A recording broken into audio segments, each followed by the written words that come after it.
What's up, everybody? It's me, Johnny. I just got done watching UFC 303, and I want to give my immediate reactions to the card, of course, especially including that main event ending in insane fashion. Did we expect anything else from Alex Pereira? Did we expect anything else from Payton? Absolutely bloody not. He does what he always does. Such an impressive victory from him. Feel a little bit bad for Jiří, but let's get into that. Rob is actually away until Tuesday/Wednesday of next week, so hopefully we get a podcast episode out then so you know his thoughts about UFC 303. But in the meantime, here are my opinions. Here are my immediate reactions. If you enjoyed this video, please like, subscribe if you're new. But let's start off in reverse order with the main event. That stare down was even more intense, even more epic than their previous one. They stared at each other, apparently, for almost 5 bloody minutes. As soon as Jiří was in the ring and Alex started walking down, Jiří was staring a hole right into him. They were staring into each other's bloody souls. Throughout the whole intros, everything, it was so intense. It got me so hyped for the fight. And let's break it down. I think round one can be described by saying Jiří was very timid. He was very scared of Alex's power throughout that whole first round. And obviously rightfully so, because he's been knocked out by him in the past, and then he just gets knocked out. Not only does he get put down at the end of the first round, but then he gets knocked out cold right at the beginning of the second round. So it was clear he was very scared and very worried and trying to play the careful game against Alex Pereira in that first round, because Alex, man, he can come out from nowhere, whether it's with his low calf kicks, he was throwing body kicks, his left hook, his jabs, everything. He was pulling out all the stops against Jiří in that first round. He kept connecting. Jiří did get some offense in, so let's kind of break it down from the beginning. There was a nice counter left from Jiří, nice straight jab from Alex, and then Alex comes in with his signature big left hook, seemed to trouble Jiří a little bit. After that, comes in with another left jab. Jiří did try and throw some offense together, but Alex was countering back as well. Alex kept working the low calf kicks, as we always expect him to, because it works so nicely for him, and we knew that they troubled Jiří in their first fight, so he kept doing that as you would expect. Again, he was throwing body kicks as well. Midway through that first round, Alex was absolutely winning. This wasn't, Jiří was winning and then Alex just came out with the left hook from out of nowhere. Kind of what happened in their last fight. This one, Alex was pressuring the whole time. He was on top the whole bloody time. Jiří had to try and resort to the clinch. And at that stage, that was probably his best resort there. He probably had to try and get in with the clinch. But even in the clinch, Alex was still getting some offense in. He was throwing knees. Jiří was almost just trying to keep the position. And it wasn't really working. He was trying to take him down with a leg sweep. It wasn't really working. So they were separated. And when they were separated at that point in the first round, it was 19-7 significant strikes in Alex's favor with 35 seconds to go. And then we come to the, let's call it the first pivotal moment, right? Huge signature left hook from Alex, which just completely wobbled Jiří, put him down to the ground, sat him down hard. And he was very lucky that it happened at that stage, because I think it was literally in the last millisecond, right? The round was called at that stage when Jiří's on the ground. Now, Jiří, he was trying to tell Alex to come here. He was trying to make off that he was fine, but clearly he was hurt. He was put down really hard by that left hook. So obviously that round was to Alex. It was in his favor. And then the second round, man. So I think clearly Jiří was wobbled. Clearly he hadn't recovered. Even that, the full break that he had in between rounds, it wasn't enough for him to recover because it was a hard left hook. If that happened at any other stage in the round, it would have been called off. Alex would have jumped on him and that would have been the fight. It was that bloody hard. So clearly he didn't recover at all. And then Alex, he didn't do his signature left hook. He pulled off a beautiful switch left high kick and he completely destroyed Jiří. Put him down, ground and pound. Jiří was completely out. Did you see the way he was trying to get up? He was sitting down and then he tried to stand up and he couldn't even stand on his own weight. He was completely gone, completely out. It was absolutely effed. I don't want to swear on this video because of YouTube's sake, but he was out cold. Jiří got completely outclassed in this fight, even more so than the first bloody fight. It was gone. And I saw some people saying that maybe Herb Dean stopped in a little bit too late. I thought this was a fine stoppage. I thought it wasn't too late. He tried to give Jiří a chance after that switch left high kick, because remember the first fight, right? Jiří was complaining it stopped the fight too early, right? So I think Herb Dean did the right thing. He gave Jiří a chance to try and get up, and he didn't. He was out cold. Alex kept coming in with a ground and pound, and he won. And apparently, he probably stuffed up his toe again when he kicked Jiří in the head so bloody hard. He could have broken his toe again. Maybe it was a different toe. I don't know what was happening. It seemed like he was trying to put it back in. Maybe he dislocated it. Who the hell bloody knows? But Alex Pereira wins that fight in incredible fashion. No one can doubt him. He is the absolute man. He's defended his title twice now in the light heavyweight division. Dude, what does he do next, all right? So I think the official decision was technically TKO. I would have liked to have seen that KO, but I understand in the fashion that it ended. In the post-fight interview, he didn't specify another opponent. He just says he doesn't know what's next, but he's always ready, da-da-da-da-da. I think obviously the next fight to make for him is against Magomed Ankalaev. I think that's obvious. However, Joe Rogan was asking him about whether a move up to heavyweight could be in his future. Could Alex Pereira become the very first 3-division champion in the UFC? Middleweight title, light heavyweight title, and heavyweight title. I think in the future, I would like to see it. I would like to still see him do more in light heavyweight. I still think there are some good fights in there for him to have, again, especially against Ankalaev. And I also want the heavyweight division to figure itself out. Sorry, I swore. But I want it to figure itself out, because what the hell is Jon Jones doing? What is Aspinall doing? I think Aspinall needs to be bloody made the undisputed heavyweight champion. So I want that to be made. I want Jones, if he's going to retire, get out of the picture after you fight Stipe.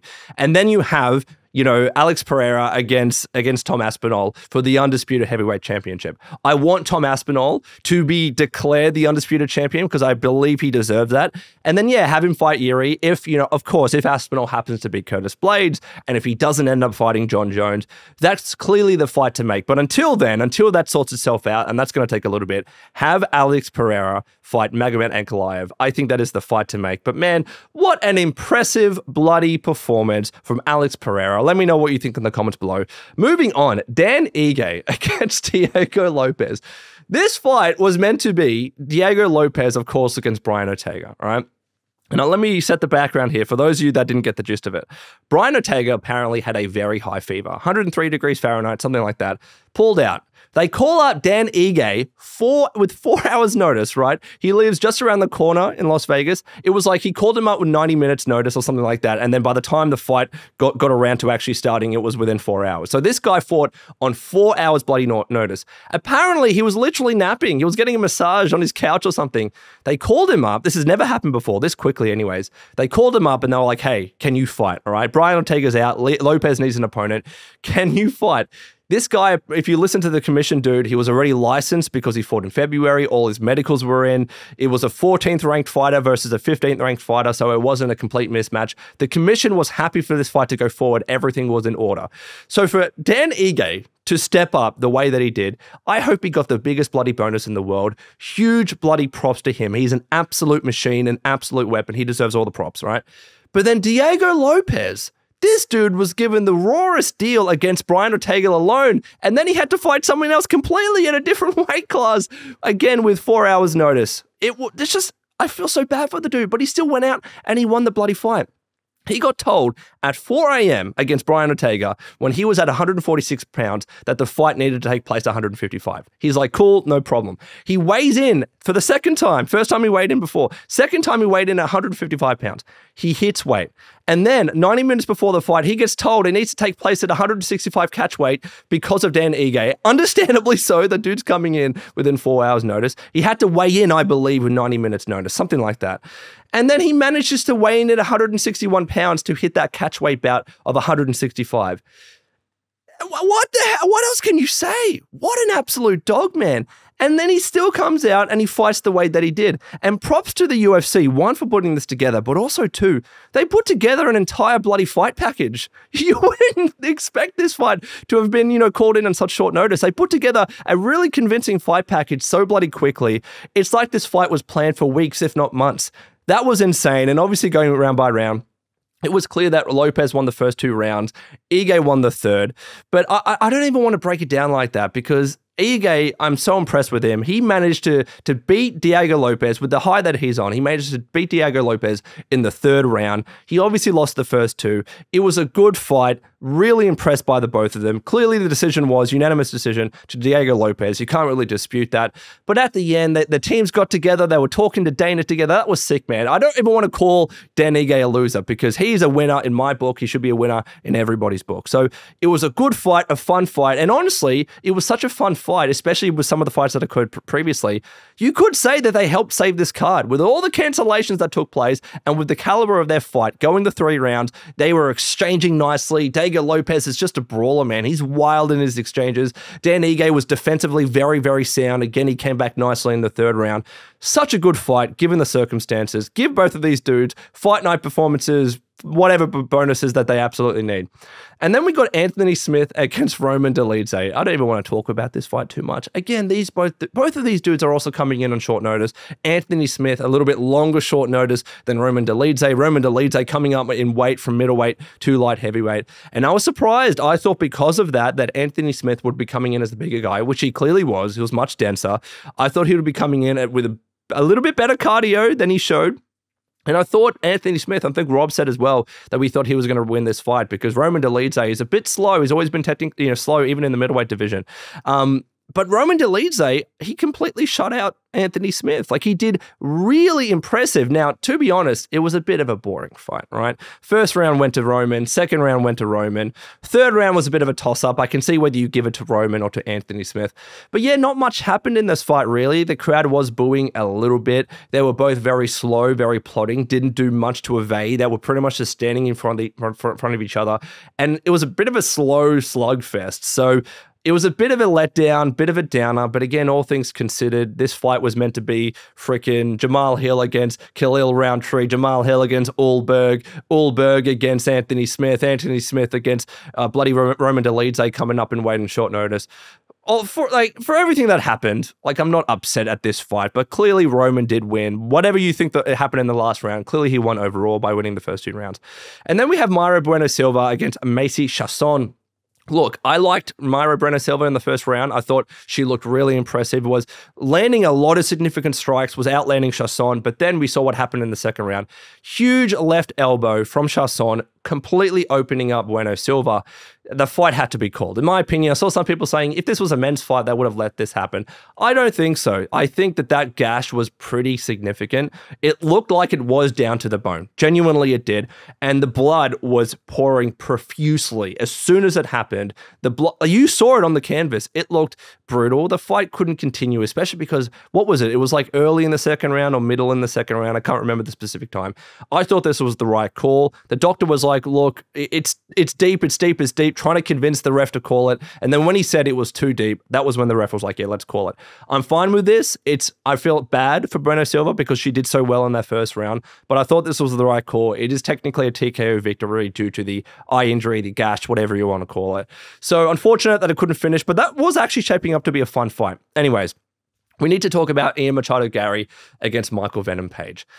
This fight was a letdown, man. I'm just going to be real. This fight was a letdown. I was expecting a striking masterclass from the likes of MVP versus Ian Machado Garry, right? And like, styles make fights. I just thought that this one was going to be them both trading, you know, Michael Venom Page coming in, closing distance so quickly, coming in with his one-hitter quitters, and then Ian Machado Garry throwing together some nice combos. That's what I wanted to bloody see in this fight. And it's not what we really saw whatsoever. Ian Machado Garry really had to utilize the grappling game. He had to utilize his submission game to try and get the better of MVP, and understandably so, because on the feet, MVP was significantly faster. I don't know what Ian Garry was saying, but oh yeah, I thought I was the faster fighter, or he thought he would have been the faster fighter against MVP. Clearly MVP was doing way better on the feet. He was landing more. There were better strikes from him, way quicker on the feet. So Ian Machado Garry, rightly so from his perspective, had to utilize the ground game. In that first round, he almost got that rear naked choke. It was very, very closely cinched in there. Obviously, it didn't happen. Man, MVP's grappling defense sucks. His wrestling defense sucks. He was doing nothing to get out of that triangle. He was doing nothing to get out of that. He just laid down for the first round. Clearly, Ian Garry won that first round, obviously. Second round, I think obviously MVP won the second round. He cracked him with a nice right hand. He was getting some nice shots in there. His ability to close distance is so bloody impressive. And Ian Garry was just not competing with him on the feet, wasn't competing with him with his hands. So clearly, MVP won the second round. Where this fight, in a lot of people's eyes, got controversial was in the third round, right?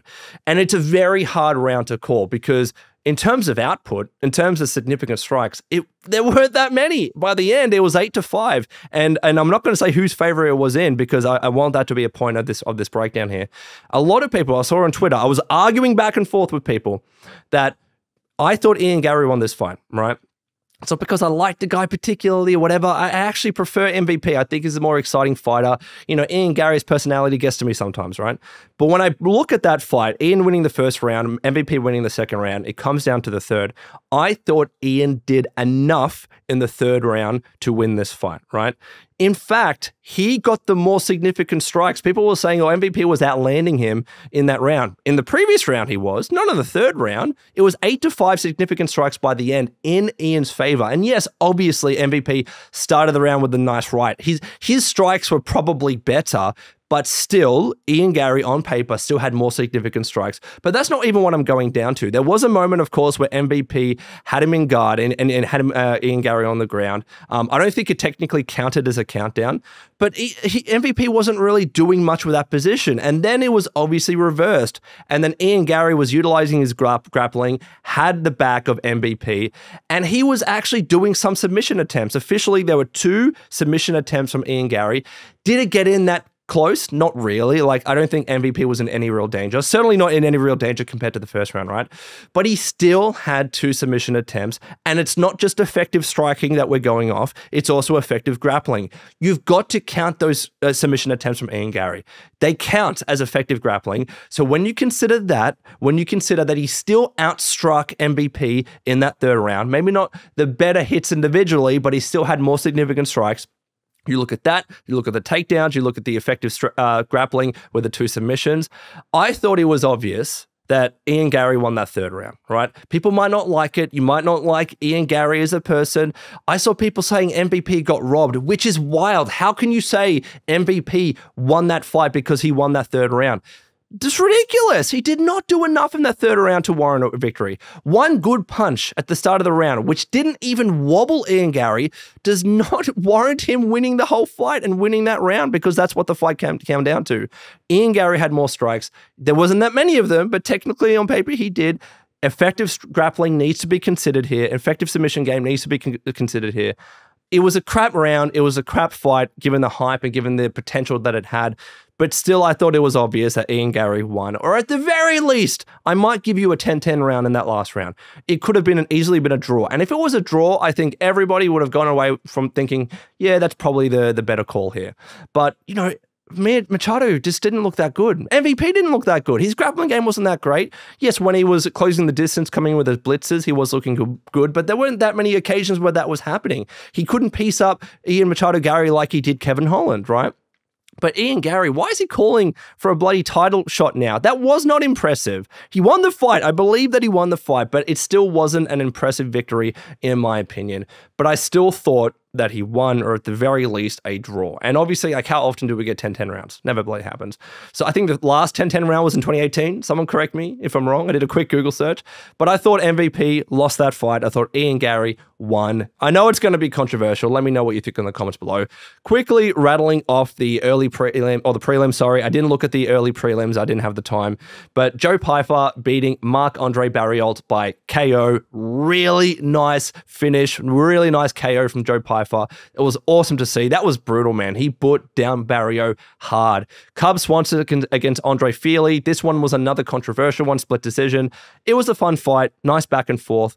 I'm 50-50 on it. I don't know who actually... I know Andre Fili won, but in my opinion, I could have gone either way. If I looked at it again, I could easily see Swanson winning that. But whatever, I'm not too upset with that decision. Charles Jourdain against Jean Silva. Look, he beat him by KO. That uppercut was absolutely brutal, man, in the second round. Loved seeing that. Jean Silva is just so powerful, man. And that was clear. That was apparent in that fight. And then Payton Talbott. He lived up to the hype, man, knocking him out hard in the first round. What was that, 19 seconds in? He missed with the left jab, comes in with the right, on the bottom, knocks Yanis out. That was it. Really impressive showing by Payton Talbott. He was the biggest, he came in with the biggest odds coming into this fight, right? He was the huge, huge heavy favorite, and he proved it. He proved it. You weren't going to make much money on it if you bet, but if you did, you would have made something, because that was impressive from Payton Talbott. He's in a very exciting prospect. Exciting to see what he does. But overall, I thought the prelims were fun. A lot of nice knockouts in there. There were some downers in the main card, especially MVP against Ian Garry, especially Anthony Smith against Roman Dolidze. But I thought that main event definitely saved it. Alex Pereira knocking out Jiří Procházka. Cold, bro. Couldn't even stand up. I'm still like thinking in my head, like Jiří was wobbling. He couldn't stand up. That was insane, brother. But I still thought it was a good, like Herb Dean came in at the right moment, in my opinion, and left no doubts. I didn't want another controversial bloody finish or whatever. That was the fight. Alex won. Let me know what you think in the comments below. And until next time, this has been Johnny. Please take care of yourselves, and I will see you in the next video.